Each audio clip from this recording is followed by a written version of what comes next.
What's up, bro? How are you? We ain't started reading yet, so give it just a second.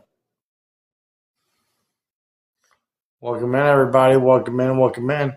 We're about to start the second book of Enoch. We got one page left in the first book, and then we're going into the second. You're just gonna start reading it right now? Here in just a second. Okay.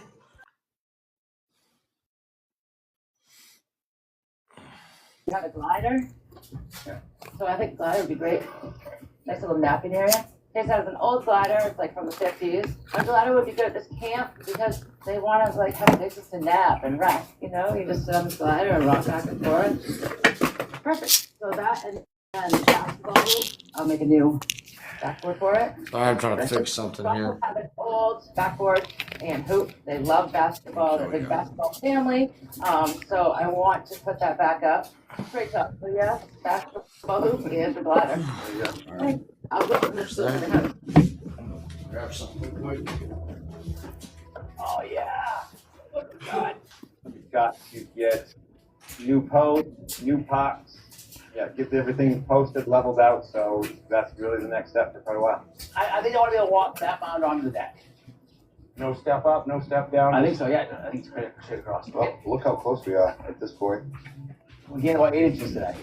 So we are about 1 inch away there. All right. Blank, get all Nice, eh? warmed up here. You never want to leave. All right, if you got them, smoke them. We're gonna catch a quick buzz, and then we're gonna start reading. Back tomorrow with more blocking, more jacks, and a better game plan. Good first day. We'll get some more cribbing over here. Good bases and just work our way up. We know our level line and start bringing from there. Dad, how are you, bro? Doing all right, bro. Good. Just watching this last match. What's going on in Raw right now? Seth Rollins challenged the Vision, and he basically called up Braun Breaker, and Paul Heyman told Breaker, "No, you can't go out there," and gave it to Austin Theory instead. Oh wow. Yeah. All right, here we go, guys. We're in the last book we're in the last part of the first book of Enoch. So we just found out some crazy stuff. So this one states, they're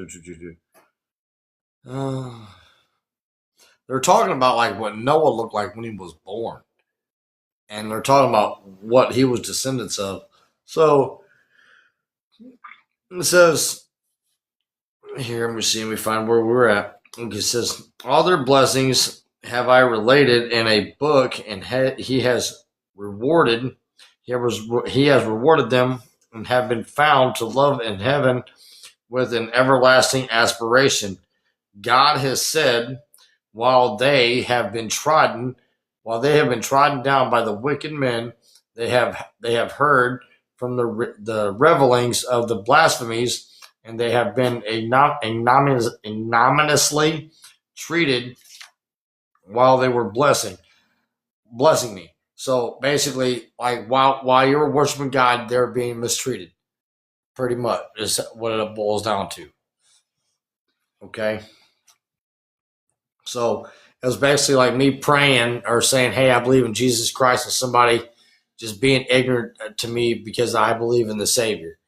Plain and simple. So anyway, this is I will bring them into a splendid. Excuse me. This is I will bring them into a splendid light of those who love my holy name, and I will place each of them on a throne of glory, and of glory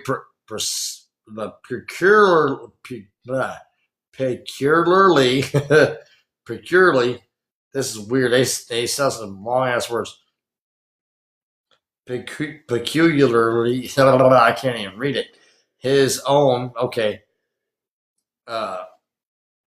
His own, and they shall be at the rest of during unnumbered periods.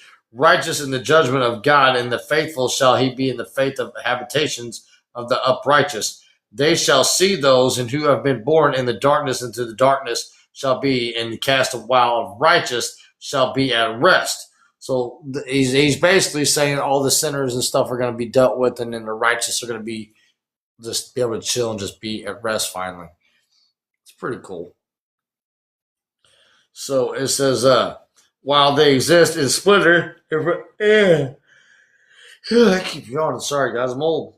So it says, while they exist in splendor and proceed forwards in the days of the periods prescribed to them. We're going into the second book. Finally, we're there. All right.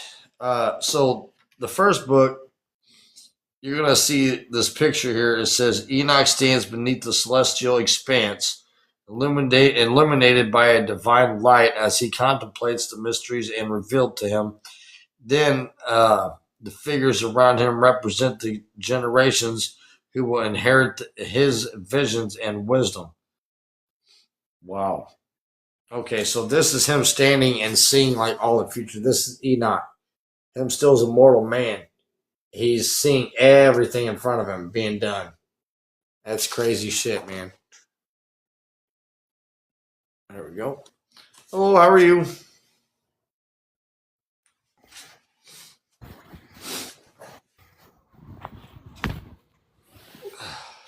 Hello?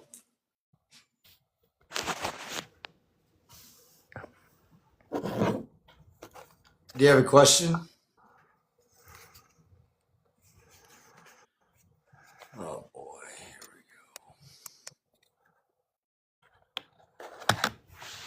we go.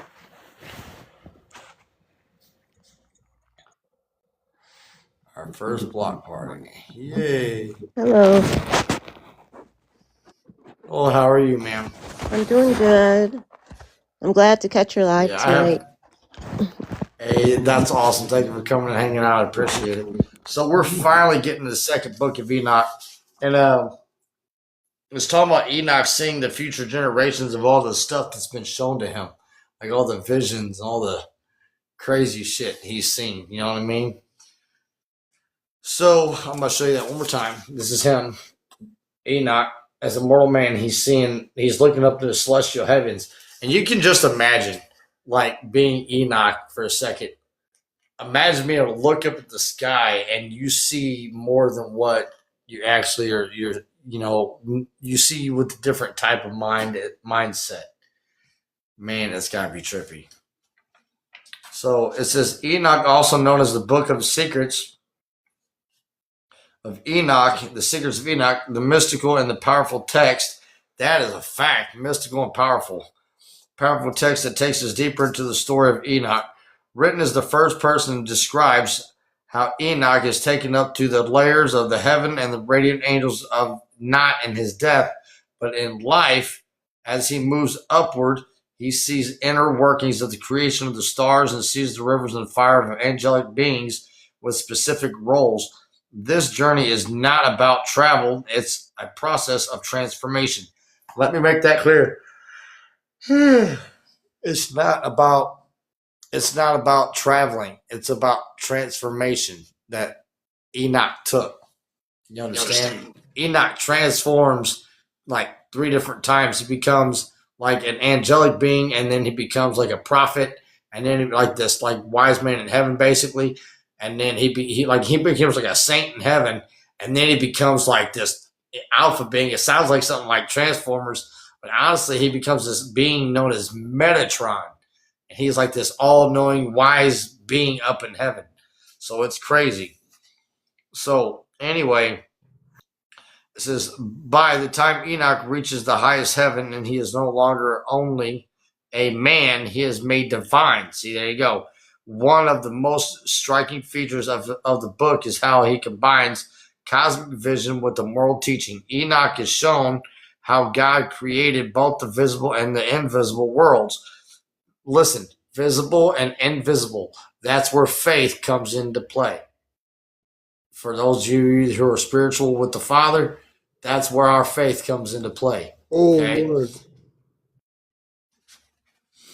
So, anyway, it says the book teaches that humility, kindness, and the reverence of God are part of the fabric of the universe itself. Another key insight in the insight is how much emphasis to Enoch, book 2 of Enoch, places in the order of everything in heaven and the measuring the time and the precision of the sun and how it moves along the appointed path, and the angels will follow the strict ranks and even in itself given structure. So there he's talking about basically they're just talking about what we just covered in the first book. Okay, so they're talking about how the angels had power over dominion, how the weather and how all that stuff worked throughout the universe. That's all they're talking about. So it's first Enoch shares the same spirit of awe and urgency. Okay, that's the time of Noah's flood coming. He was saying, "Hey, flood's coming. Hey, flood's coming. Hey, flood's coming." Nobody paid attention. Then the flood got there, and then a whole bunch of bad shit happened. Okay, so it wants the reader to wake up. Excuse me. Now, this is awesome here. It says it wants the reader to wake up to a reality that life is connected to a greater spiritual world, and it teaches that your actions matter not only on earth, but in the higher realms. That is gnarly. That's what I've been taking from this book. If you've been hanging out with us reading this, you'll know this journey has been like So it's up and down. I have not been reading. I've not been listening. But what I think is amazing is that Enoch was so wise that he hid his scripts in clay jars in a cave, right? So that like 2,000 years later, or however many years later, some kid would come across it and be like, "What is this?" Right? Because I don't think he trusted the church. He didn't trust the structured church. Like Enoch knew God. He knew Jesus. He knew, and maybe he didn't even know Jesus, but he knew. No, it says that we read that in the first book. He actually stands like face to face with Jesus and has conversations with him, and it says that he sees him at the right hand of the Creator. Period. And he says like there is none like him. They call Jesus. They refer to Yeshua, Jesus, our Father. They refer to him as the Ancient of Days and the Son of Man. Yeah, exactly. So his manuscripts were hidden away in a cave. In the Catholic Church will hide all this, but some kid found these, right? And it's Enoch's writings. Right. Whew. Yeah, we've covered all that already. Yeah. Well, okay. All right. So anyway, sorry. Oh, you're fine. So anyway, this we're going to this. It reminds us that the transformation is real, spiritual. A change is possible, and the end. Enoch 2 is not just a book about the heavens. It is a book about becoming worthy of them. It's not just a book about the heavens. It's about becoming worthy of them. That's crazy. It's about how to be righteous. Okay, so it's a book about how to be becoming worthy of them. It offers a rare and beautiful glimpse into the ancient people who understood God and the cosmos and the human soul of the woven together in a single sacred journey. This is about to be good, I think. I feel like it's going to get good. Here we go. So Enoch 2, first page. Here we go. It starts off with a picture. It shows Enoch. Wow, this is powerful too. So this is Enoch. It says, Enoch awakens in fear as two radiant angels call him to ascend.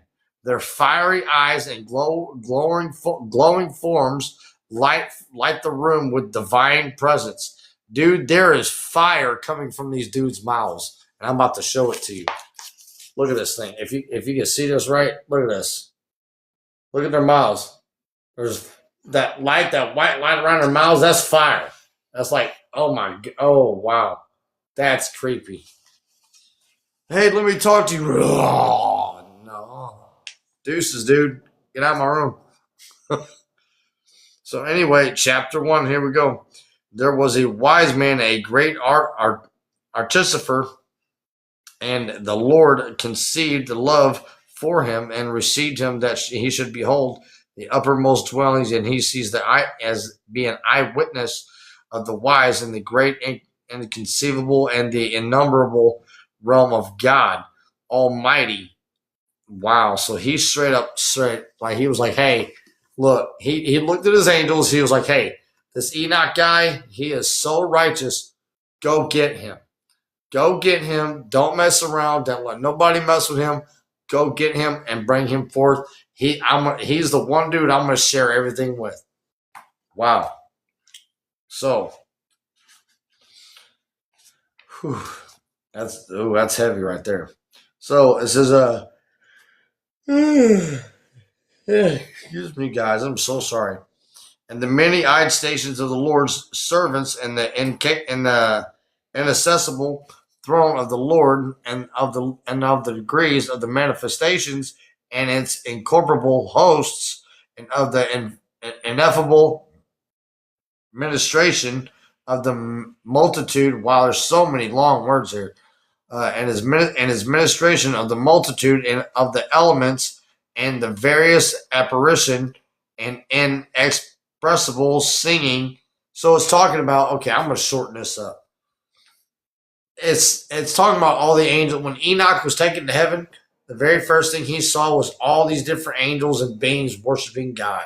That's what he saw. We're going to shorten this up. So it says, at the time he said, when my 165th year was complete, I begat my son Methuselah. So at 165 years old, dude, they were having kids at 165 years old. I'm 40 and I struggle with it. Come on. Crazy. I begat my son Methuselah. After this, I lived to 200 years, and completed of all the years of my life 365 years. His son Methuselah would outlive him to 969 years. Okay, so one of the first of the days of the month, I was in the house alone, and I was resting in my bed, and I slept. And when I was asleep, okay.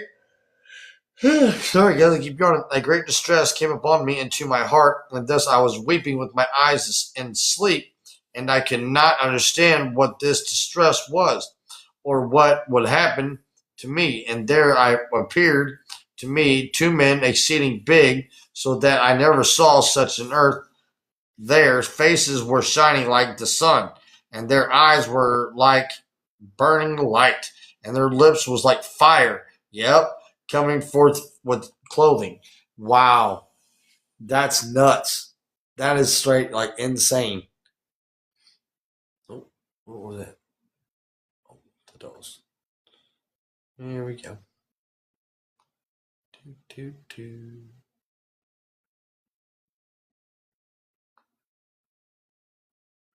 Okay. Share that out real quick. So anyway. Let me see. I lost my spot. That gummit. Okay. This is why I wish I had somebody to read along with me so I knew where I was at. That gum. You're with the elements, bro. Talking about the elements. Thank you. Okay. Perfect. Okay. Here we go. Administration of the multitude of the elements. There we go. Thank you so much. And of the various apparitions, and in the expressible singing of the Most High, of the cherubim, and the bounds of the lights. And at the time he said, when my 165th year was completed, I begat my son Methuselah. Okay, we already read that part. And one of my first of the day of the month, I was in the house alone. Okay, we read that part and appeared. Okay. Clothing and singing in various kinds of appearances, purple. They're purple. Their wings brighter than gold, and their hands whiter than snow. There were standing in the head of my bed, and I began to call me by my name. And I rose from my sleep, and I saw clearly those two men standing in front of me, and I saluted them and was seized with fear. And at the appearance of my face was changed of terror. And those men said to me, "Have courage, Enoch. Do not fear. The eternal God sent us to you. And lo, you shall today ascend with us into heaven, and you shall tell us your sons, and all your household that the key shall do without you, and in the earth your house let no one seek you with the Lord return you to them." That'd be gnarly. Could you imagine two angels showing up at the foot of your bed and like, "Hey, we're gonna take you for a ride"? Ooh. That'd be some gnarly shit.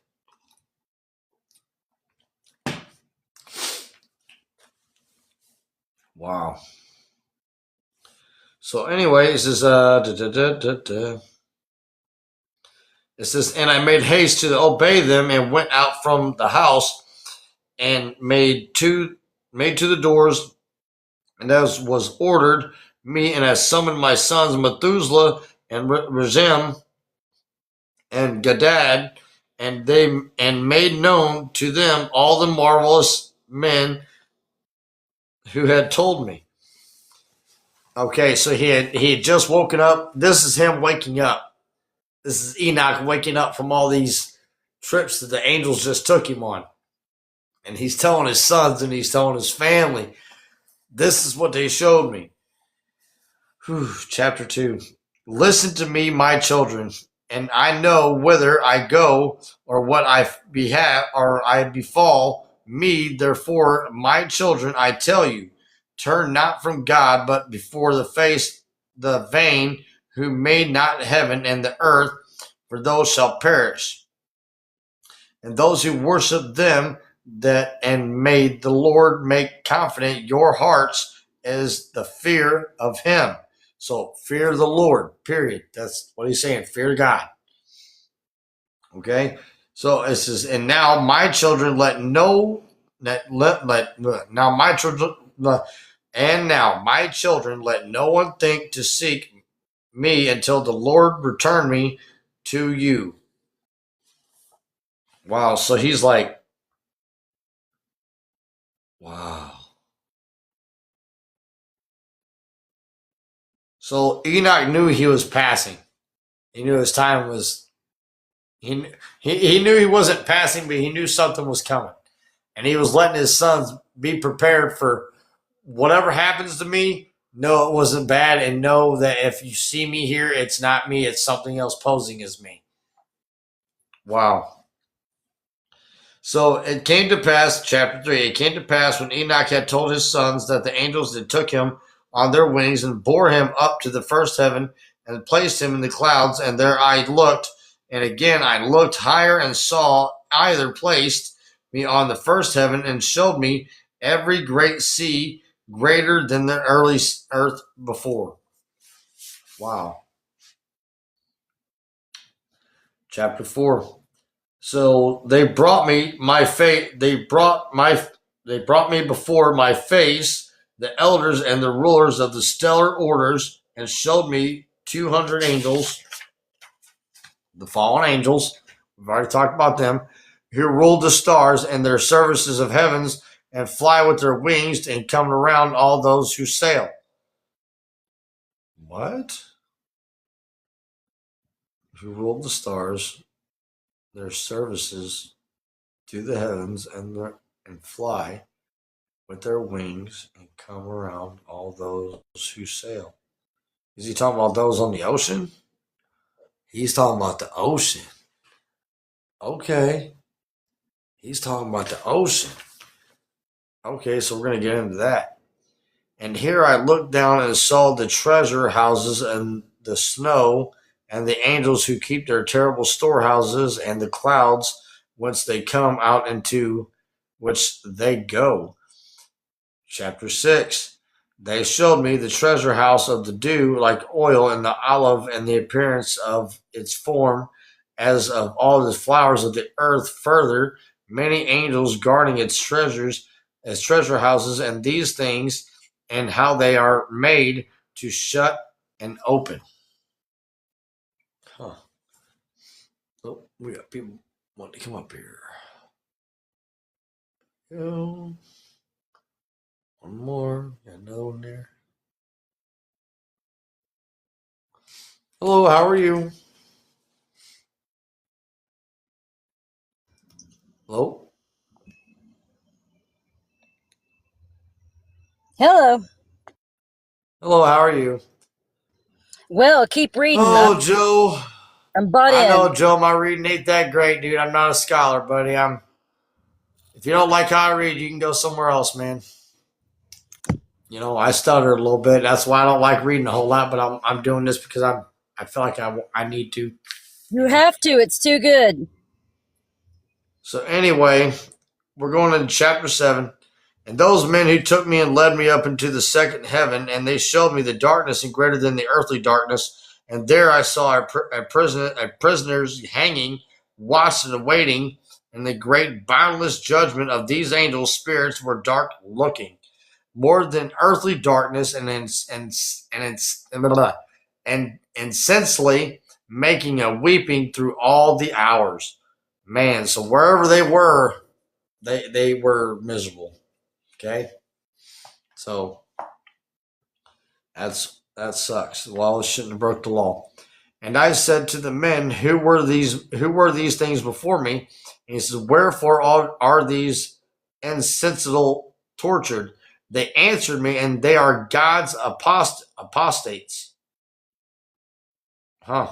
who obeyed not God's commandments, but took counsel of their own will and turned away from their prince, who also is fastened on the fifth heaven.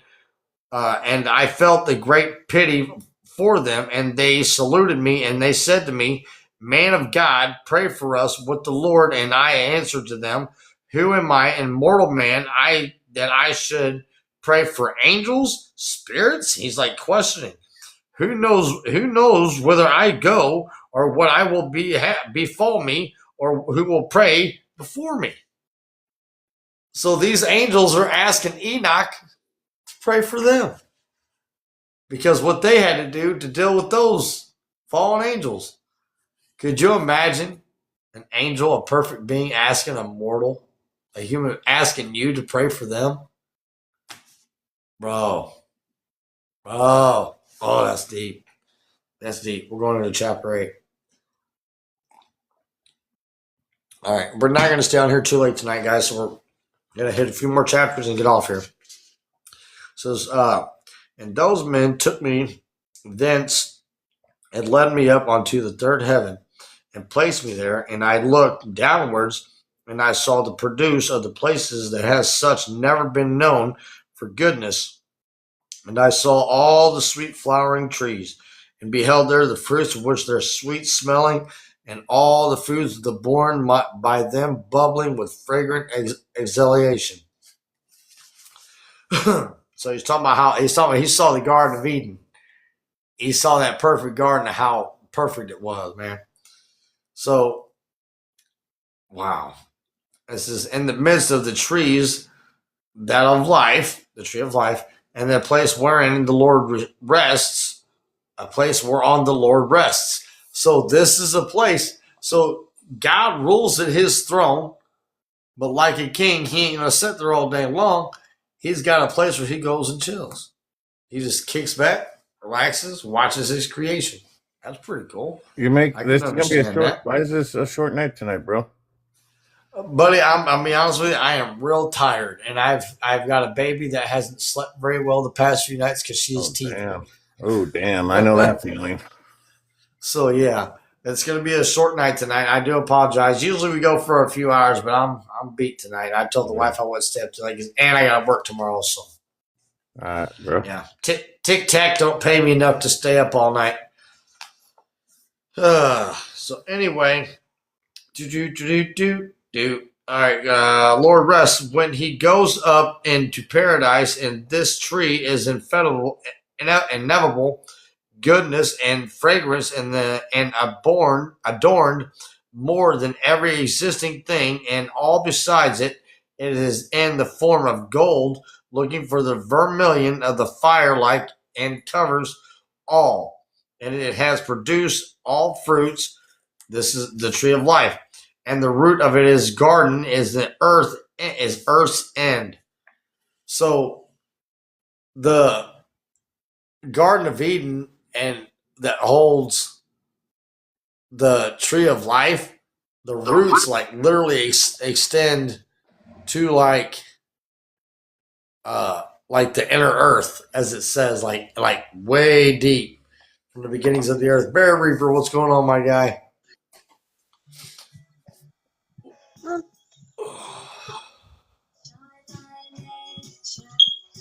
Hey, what's going on, brother? What's up? What's up? Oh, we're reading, dude. We finally made it to the second book of Enoch, and it's somewhat going over what we talked about in the first book. Yeah, is this but the book it's of going to Jubilee? start. I'm not sure. It What they doesn't call say the book of yet, Jubilee? but we're getting there. Okay. I got you. Okay, I'm not sure. gotcha. Okay. I know we're in the second book. I know that. Guys, let's go ahead and catch one here real quick. If you smoke them, if you got them, smoke them. Whatever. We partake here on this channel. I think it's so funny. People tune in and they see the name. It says "Real People of Faith," and then they see me reading like religious text. And listen, just because somebody smokes the cabbage, don't think they don't know their scripture. Don't get it fucked up. That's a big misconception. People think, oh, this dude's a pothead. He don't know the word. I bet you that pothead might know that word better than you do. They know that word because they've been through it. They had to study it.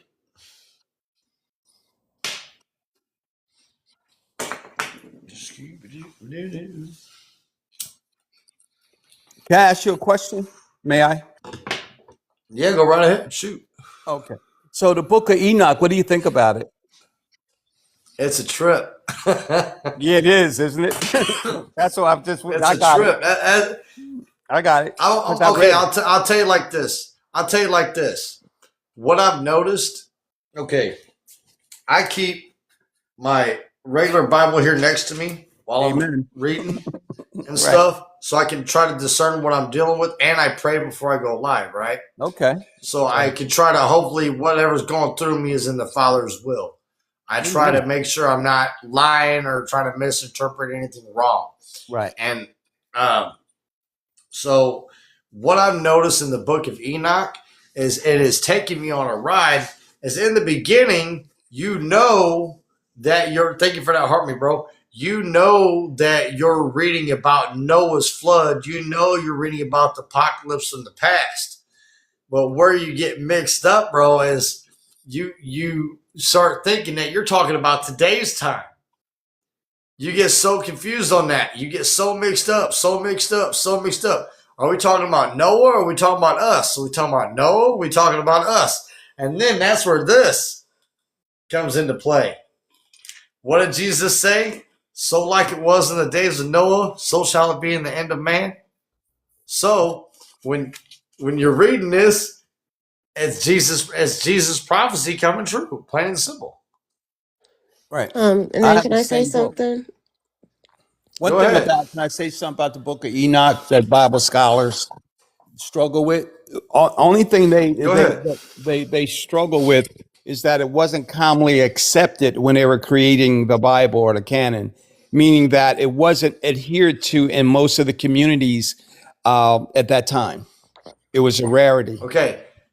Let me give everybody, look, here's what I do. I'm ADHD as shit, so I simplify everything for everybody as much as I can, okay? So let me tell you what I do. Here's what happened. When Constantine the First came in, his mom, I forgot his mom's name, but she was a righteous woman of God or whatever, blah, blah, blah. She claimed to have found the pieces of the cross that Jesus Christ had been crucified on. Then Constantine went and told all the preachers of Rome and all that, because people like us weren't allowed to have a Bible. We would literally be executed for having a Bible. So then Constantine said, no, we ain't going to do that no more. We're going to stop executing people. Everybody should have a right to have a Bible. So here's what he did. Simplified. County or whatever it is, can you mute, please? You're awfully loud.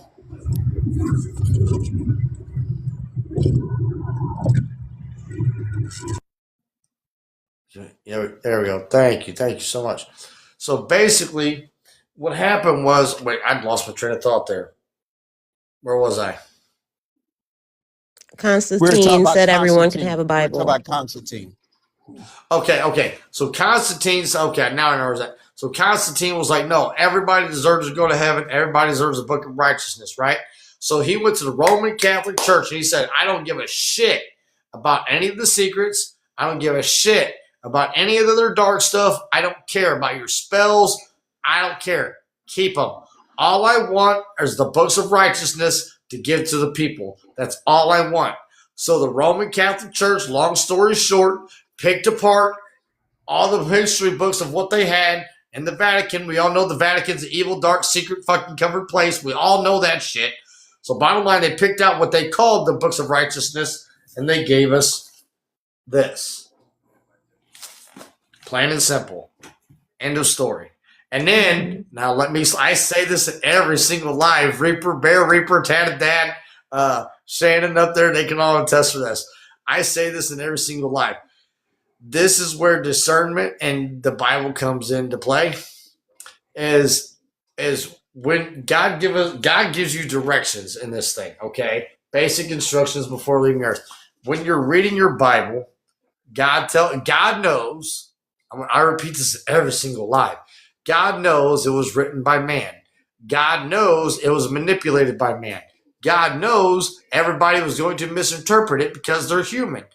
God knows. So he did a fun little thing. He left us some instructions in here. He said, when you're reading my word, to pray, read it, meditate on it, and be with the Father for a while, and hopefully God will give you the answers that you're seeing or that you're seeking. You understand? That's how it works. Plain and simple. And then I was just going to mention the line upon line, precept upon precept. So even when you're reading the scriptures that they didn't choose to include in the Holy Bible, they're usually referenced in the Bible, or something is repeated that's in a scripture that might not be included, like the book of Jasher talks about stories that have already happened in the Bible.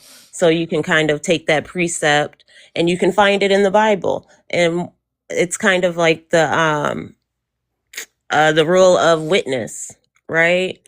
There's 2 or 3 witnesses, that kind of makes it true, right? So, or that's what makes it true. So if you can find that witness in the Bible from, say, like the book of Enoch, then you know for certain that it's been confirmed off of a precept. That's what frustrates me as a person of faith, is like, people are like, you don't have, nobody has proof that this happened. Yes, they do. There's proof that the Philistines and all that went to war. There's proof that Jesus Christ was crucified. Mm-hmm. You know, there's the rock that Noah or Moses hit with his staff. There's the city of Sodom and Gomorrah, Lot's wife, his pillar of salt.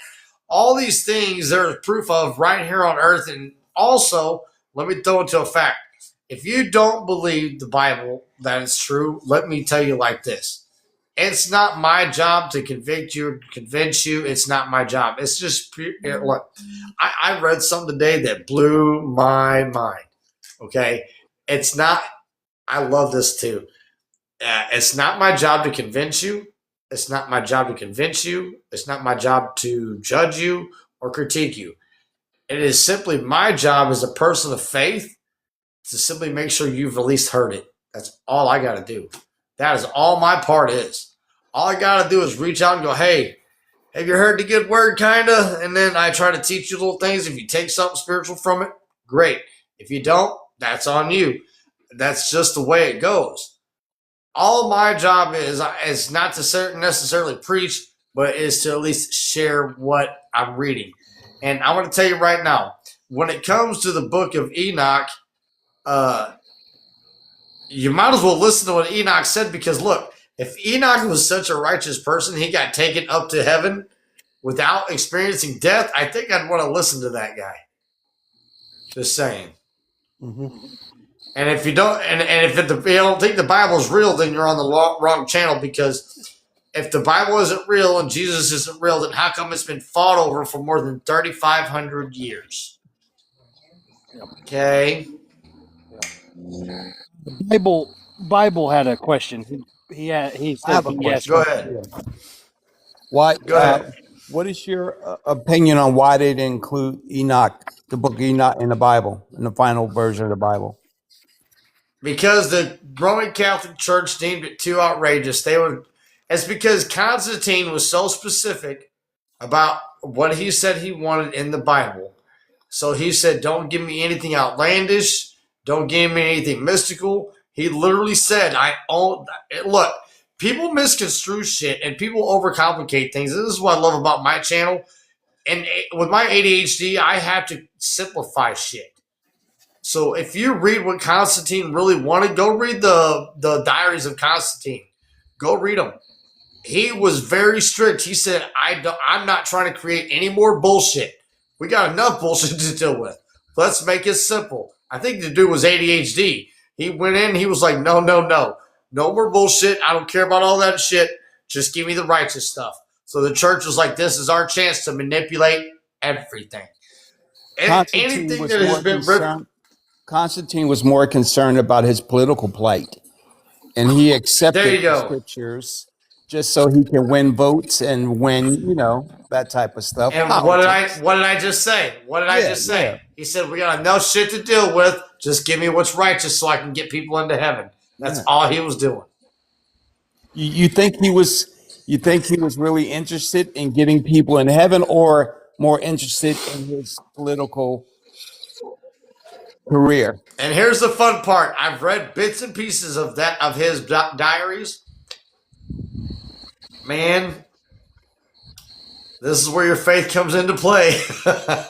So what do you think, though, from your professional? I'm going to be honest with you. It's kind of like the creation of the universe. I wasn't there, but from reading his diaries,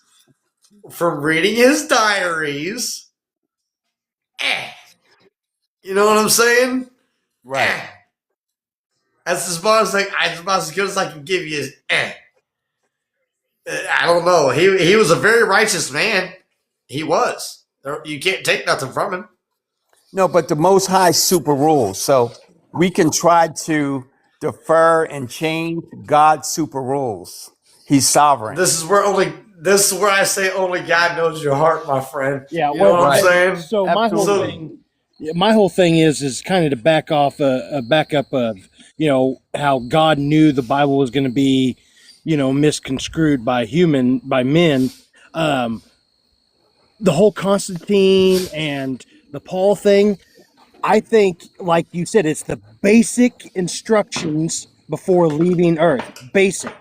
Just like as you're an infant when you first come to Christ, in your walk with Christ, as you mature in your walk with Christ, more literature is opened up for you. So like you start off as an infant with the NIV thing, it's broken down for the infants of Christ, basically. And then as you mature, you move to the New King James Version. And then as you become secure in Christ, then you start, going to maybe not non-canon stuff to find answers to even further prove God is real or not real, how powerful he is and how much he loves you, kind of thing. That's how I see it. And see, it just read at the beginning when we start reading here at the beginning of chapter 2 a few minutes ago. It straight up said that this second book is going to be based off of Enoch's righteousness. So we're going to learn in this book. Enoch is going to tell you what it takes to get into heaven. He's going to tell you how to behave, if you will. It's through Jesus Christ. Basically, I know. Basically, what he's going to say, which I know, I got a feeling. I've read this before, but I don't remember. I was in high school when I read this thing the first time. I did it for a book report, and I don't remember shit about it. I'm being straight up 110% honest with you. But I did it over. It was this and the Odyssey and something else. I did it over. I don't know. But anyway, it says this was going to talk about it says right here, the fruits. The fruits. Our fruits that we bear. It says he sends confirmation on your walk. Be careful what you pray for. Right. Amen to that. Amen to that. So if you smoke them, got them. Cheerio.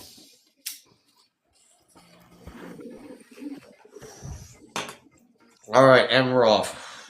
So we're going into chapter 8. It says, as those men thence and led me up on the third heaven and placed me there, and I looked downwards, and I saw the produce in the places such as never been known for goodness. So there's no good there. And I saw the sweet flower. So whatever. Okay, so he passed that. And then he sees the place of righteousness. And I saw the sweet flowering trees beheld their fruits, which they were sweet smelling. And all the fruits were born of them, bubbling with fragrant exhalation in the midst of the trees of life, and that wherein the Lord rests when he goes up to the paradise, and his trees of inevitable goodness, and the fragrance is adorned more than existing, and on the side and all sides in the form of gold, looking in vermilion fire like covers all it has produced of all its fruits. So this is like, yeah, like the tree of life is like heavily guarded. Like you are not messing with it at all. Like it says it's surrounded by fire, and you mess around, you will get dealt with. It says, oh, hey, can you mute, please? Thank you. So, and the paradise is between the corruptibility and the incorruptibilities, and the two springs come out in which the fourth honey and milk in their springs send forth oil and wine, and they're separate into the two parts and go around quiet course and of the down of paradise of Eden. So listen, this is after the flood. Eden is still on earth. Listen, let me tell y'all something. During the flood, okay, God flooded earth to the highest mountain, right? When Noah was describing hearing the earth move while he was inside the ark, God wasn't just flooding the earth. Let me blow your mind a little bit. He was flipping it upside down and inside out and moving shit. Listen, God sent Noah into the Garden of Eden to get gopher wood to build the ark. The only place in the world where gopher wood grows is in Florida. Look it up. It's upside down. And I have this theory, and it's not just my theory, it states it here. America is the original Egypt. The Mississippi is the Nile River that feeds the four heads of rivers and all the land masses, right? Yep. All the caverns of Egyptian artifacts in the Grand Canyon, the pyramid in St. Louis, the shit in North Colorado and all that, like Colorado and all the other states. Yeah, like it's crazy. Yep. Like it's gnarly. Like it's a theory. It's all in theory, but it is what it is. And the Mississippian mound builders, and now it's at Illinois. It's in Illinois, the Cahokia Mounds, where they found bodies of giants. You know what I'm saying? I mean, that's some crazy shit. I live in St. Louis, and I believe that 100%. Dude, if you like that kind of stuff, go through look at some of my videos. It might be a little ways down, but I got some stuff about the Tartarian era in St. Louis and Chicago, and yeah, it's wild, bro. Tennessee. Why do you think Memphis, Tennessee is called Memphis? Oh, I know. I drive around St. Louis all the time, and I point out those buildings to people all the time and try to explain it to them. What did the Egyptians call their capital? Memphis. Memphis. Yep. Look it up. It's a fact, bro. What was it called? Before we started calling it Tartarian, it was Tarta or Tartia on the old maps. Yeah. There are more pyramids in North America and South America outdate the Egyptian pyramids. Make that make sense. Exactly. We're gonna have to. That's all I'm saying. We're gonna have this as another idea, another prompt when you're done reading this. Because this is interesting. I've never heard that. I've never even heard that the United States is the new Israel or is Israel.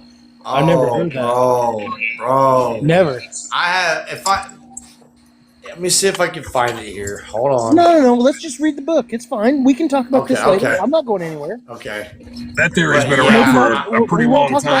I have a photo. Yeah, let's I'm not talk going to about look up this photo on my channel. I'm going to look up this photo, and when I get it, I'm going to post it the next time we read. And I want you guys to check this shit out. Like, it'll blow your fucking mind. Yeah, because this is one of those rabbit trails that we can never come back Where from. are pyramids? We won't Listen. read the book again. So She says, where are pyramids? Go to St. Louis, go to the Justice Building, and look straight up. It's got Greek pillars underneath it, and then it has a pyramid on top of it with two sphinxes, one on each side. Yep, I just passed it. Okay, that's the Justice Building. That building was actually two separate buildings at one point. The Greek building was off on the side, and it was down on the ground by the river. And the pyramid was off back farther behind that Greek what do they call monoliths? Those Greek monoliths, yeah. Yeah, they those Greek monoliths. So the Greek building was here, and the pyramid was like back here. The monolith was closer to the river. And then once the Tartarian area, the World's Fair came, they tore everything down, destroyed everything, and reset everything. So what they did is they pulled that monolith, those pillars, they set it up on top of that building, and they took the pyramid and put it on top of that. And that's where you get the monolith and then the pyramid on top. Yep. Look it up. It's all there. It's all there. And the history of St. Louis is that green top building has been there since the early Egyptian days. They used to call that building the fucking jewelry box. And there's treasures in that fucking building, bro. The people that it's not just a fucking museum. I did not know that. A guest or a host, the ones that manipulated their history was the Smithsonian Museum. Right. And if you go to St. Louis and you look at the St. Louis Arch, the green top building, which is the old courthouse, and then run straight ahead to the Justice Building with the pyramid, dude, they line up perfectly.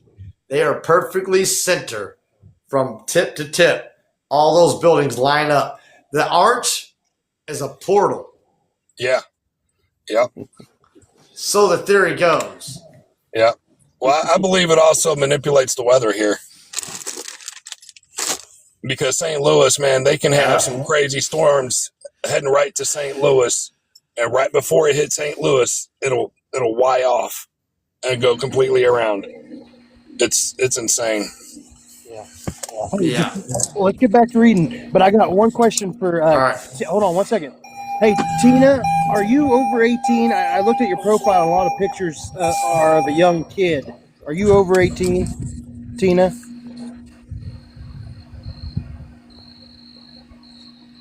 Miss Tina, are you 18 or older? I didn't even catch Going that. once. Well, Going she's not. twice. She's going twice. Get rid of her. Got it. Okay. Thank you. Yeah. All right. Yeah, if you ain't 18 or older, you can't be up in here. Sorry, guys. This is the way Yeah, it goes. I agree. I don't know who that is. Somebody's trying to come up. I don't know who that is. I agree. So anyway, let's go here.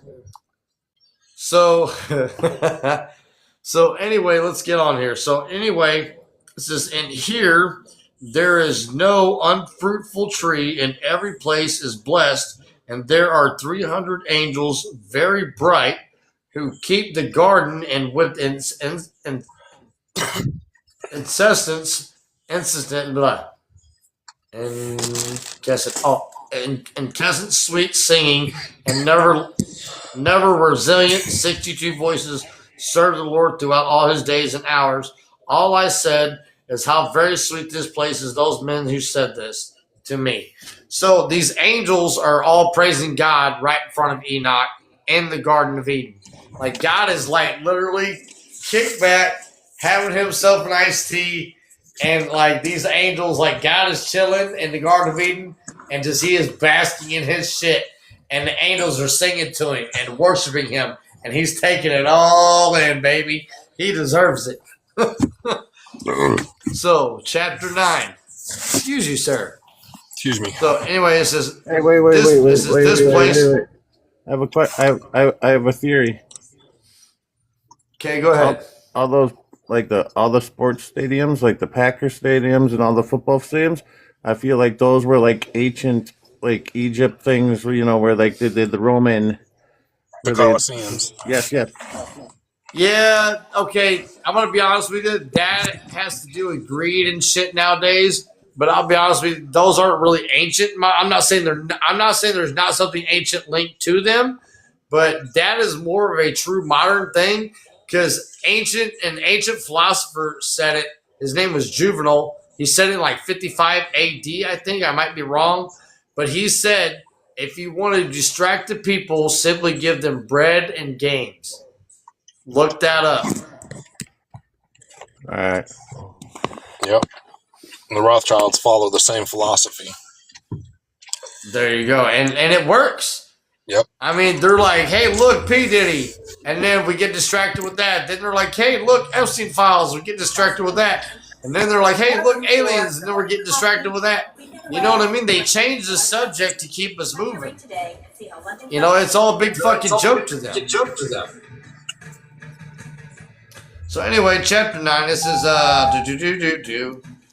This is okay. This is, in this place, O Enoch is prepared for the righteous who endure all the manner of offense from that. Can somebody mute their music? Who is that? Mark, mute yourself, please. Thank you. I got you, bro. Anyway, he says, thank you. And who endure all manner of offense from those of expectorate their souls, who avert their eyes from iniquity, and make the righteous judgment, and give bread to the hungering, and cover the naked with clothing, and raise up the fallen, and help the injured orphans, and who walk without before fault, and face the Lord to serve him alone, and from them is prepared this place eternal inheritance. So, like, I kind of stumbled through that a little bit, but basically what that's saying is Enoch is going to be there when the righteous people are, like, brought into their goodness and picked apart from the bad people. And, dude, God help you if you've offended one of God's people. Like, if somebody is walking up to you, like, even if they're not bothering you, if you see somebody that's having a spiritual moment with Jesus and you come up and rock on them just because they're having a moment with their father, ooh, bad idea. Bad idea. That's what this whole thing. So this whole first part of the second book of Enoch is straight up told you, be nice to faithful people. Plain and simple. If they're a spiritual person and they're connected to God, you best be nice to them. Don't be mean. Chapter 10. And those two men led me up to the northern side and showed me their very terrible place, and there where all the manners of tortures, and that place cruel darkness and unilluminated gloom, and there is no light, there is but murky fire, constantly flaming aloft, and there is a fiery river coming from forth the whole place. Everywhere fire, and everywhere there is frost and ice and thirst and shivering, while the bonds are very cruel, and the angel spirits fearful and merciless. Fearful and merciless. How often do you hear an angel fearful?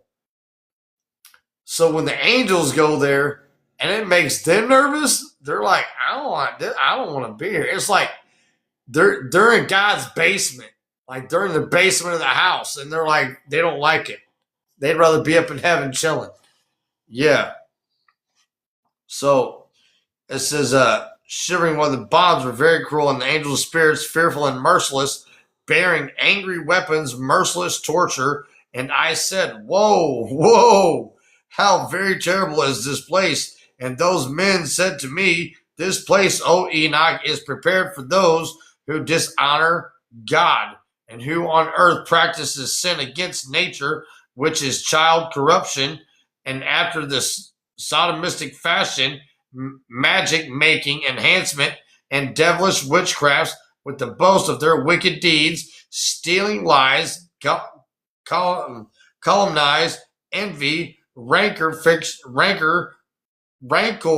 fornication, murder, and all who accused, steal in souls of men, and who seeing the poor take away their goods, and themselves wax rich, injuring them for other men's goods, for being able to satisfy and empty them, hungry, and dying, being able to clothe the strip and naked, and who knew not their Creator, and be bowed to the soulless and lift the soulless gods, who cannot see nor hear, or vain gods, also who built images and bow down to unclean handiwork, for all the prepared in the place among these eternal inheritances.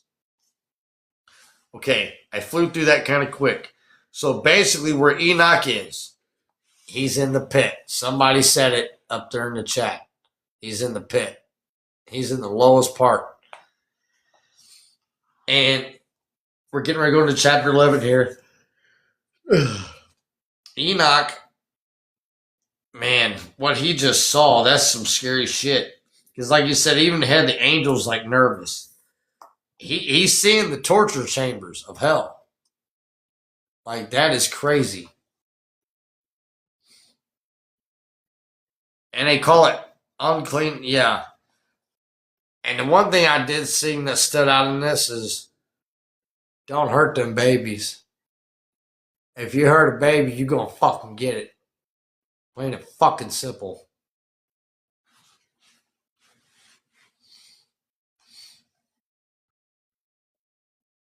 Motherfuckers. Anyway. Those men took me and held me, chapter 11. Those men took me and held me up and led me up unto the fourth heaven, and showed me all the successive goings and all the rays of light and the sun and the moon. And I measured their goings, and I compared their light, and saw the sons of light and the graters and the moons. So we know this. We're going to see it repeat itself just a little bit. We know that while Enoch was in heaven, he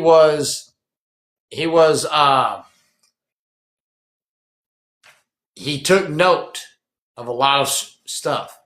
He sat there and he wrote down what he saw, and he took account of how it worked. He was wicked smart, wicked smart. Okay, so he was like good will hunting in heaven, dude. He wrote everything down he saw, and he counted it, calculated it. So anyway, excuse me, sorry. This is, and I measured their comings and goings, and I compared their light, and I saw the suns and the light greater than the moon's, and the circle of the wheels of which it goes, always like the wind going past through the marvelous speed in the day of the night, and it has no rest. So the sun never rests. Now let me tell you this. What if we read earlier in this book, the moon we have more than one moon. That's the crazy thing. When you see the shades of the moon, that we have two moons. We have a black moon, and then we have that white moon. That like that it's not a shadow casting over like the science tells us. That's a black moon. You're talking about It's like crazy. When it's a full moon and a half moon? Yeah, like when you see the different shades of the moon, and it looks like the sky is covering it up, Yeah. You see the different shades of the moon, it's light and dark. That's a black moon covering it up. It's not a reflection of the earth and shit like science says. It strictly says it. And we also have a orange moon. Like a bloody moon or whatever. It's crazy, man. It's absolutely crazy. So we got somebody want to come up here. We'll see. I don't know about that. It says a user. I don't know. No. Okay, so anyway. Yeah, I just looked them up, bro. And by the day, 15 myriads of angels attended, and by the night, 1,006 winged ones issue with the angels before the sons of the wheel of the fiery flames, and the 100 angels kindle the sun, and the sun set its light.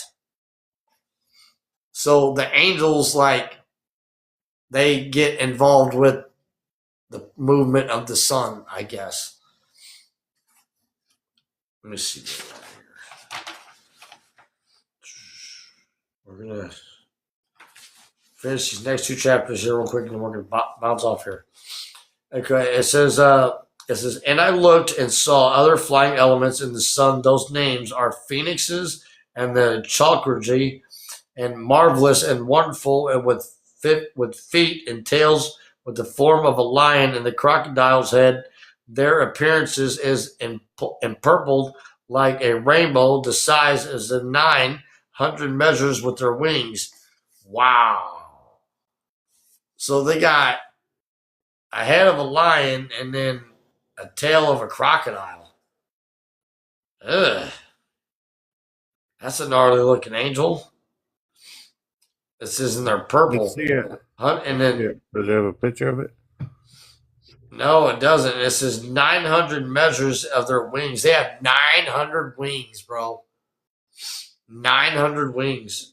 That's fucking Dracula right there, Mothman. That's crazy.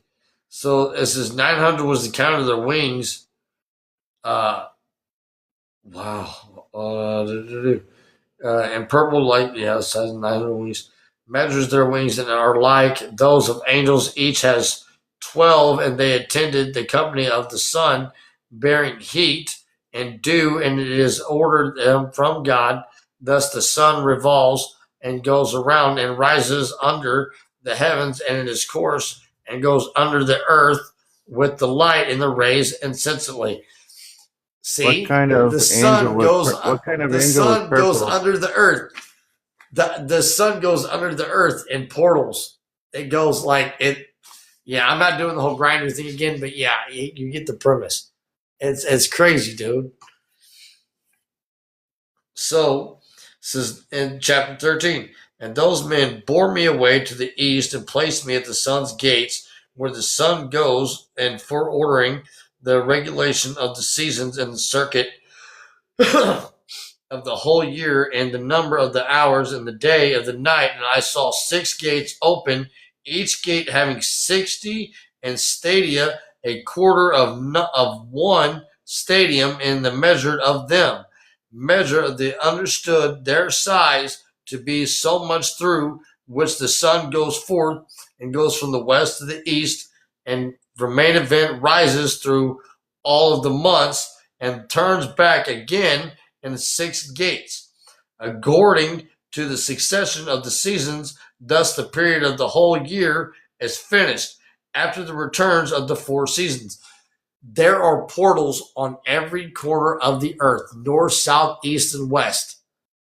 We're not allowed to tamper with them because God set boundaries in place to where we're not allowed to tamper with them. All right, we're going to do this last chapter, guys. I'm going to get off here. It says chapter 14.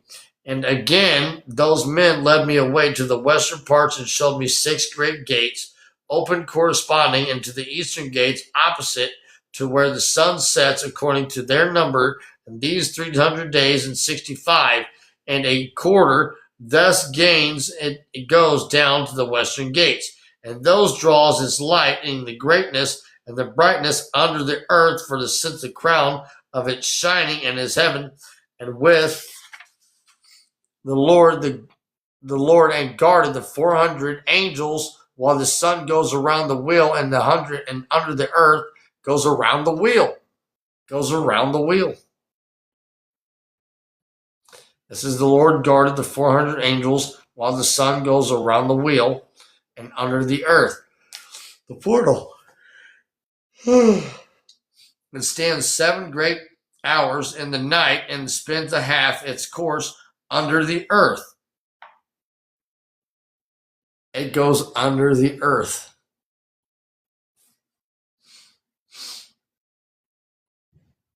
Under the earth. When it comes to the eastern approach in the 8th hour of the night, it brings its lights to the crown of the shining of the sun and flames, forth more than fire. Okay, so we're getting ready to go into chapter 15, and I'm going to pause here tonight. But it says, Enoch led by angels toward the radiant gates beneath the western sky. The sun descends into glory as the mysteries of the heavens are revealed to him. I'm going to show you this. These portals, I'm going to see 1, 2, 3, 4, 5, 6. There's 6 portals. These are the portals that all the sun, the moon, the weather, all that shit go through. Okay? This is what he's seeing here. Try to show those 6 portals. Those angels have Enoch, and they're taking him. And they're showing him these portals where everything goes through under the earth. That is under the earth. Let me make that clear. Hollow earth theory. Okay? So that's where we're at. Is there a reason country is? Oh, never mind. There you bounced out for a second. Okay, gotcha. I was seeing if. All right, guys. So tomorrow night we will take off on chapter 15. Actually, no. Sorry. I'm sorry. Wednesday night. I'm not reading tomorrow night. I'm taking a break tomorrow night. My throat's kind of hoarse. So, yeah. Tomorrow night, break, and then catch back up Wednesday night. We'll start off on chapter 15, okay? They're talking about flooding here right now. Are they? Yeah, it's raining. We got some bad storms here. Yeah, it's been raining, tornadoes, and all kinds of stuff all over the country. Yeah, but good luck, guys, and God bless, and I will see you guys Wednesday night. God bless, bro. Yeah.